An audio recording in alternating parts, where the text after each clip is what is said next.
Hi, this week I'm going to be taking the Below the Line challenge, and that means trying to raise awareness of the 1.2 billion people that live in extreme poverty. And if you translate that to the standard of living we have in the UK, that means spending less than £1 every day on all of your food, so your breakfast, your lunch, your dinner and any snacks. So I'm going to be joining 25,000 other people to try and do that for 5 consecutive days and raise some awareness of extreme poverty, but also to raise a little bit of money to try and address the issue. It's an annual event. It's grown massively over the last few years, and if you can get involved, then definitely do. And if you can't, then if you can support somebody that you know that is doing it through financially sponsoring them, that would be fantastic too. Okay.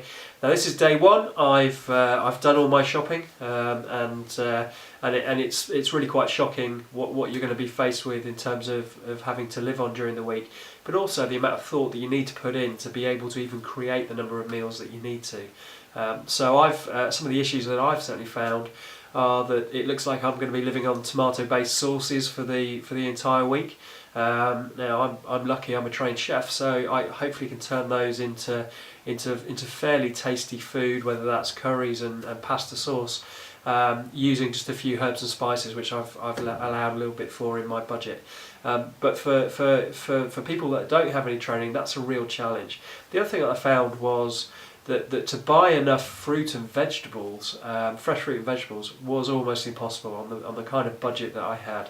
So I've ended up with just 5 manky bananas as my fresh fruit and veg intake for the week. So forget 5 a day, I've got 5 for the week, and the rest will come from tinned produce, whether that's tinned tomatoes, chickpeas, potatoes, whatever. But it's a real challenge, and you can really see what how difficult it is for people who do need to live on this amount. So we'll see how I get on during the week. I guess I'm looking forward to it in a perverse kind of way, just to see how difficult it really is for 1.2 billion people who live on the planet, and hopefully just open my eyes a little bit more that not everybody can afford to eat in a nice restaurant once a month. So follow me on the journey.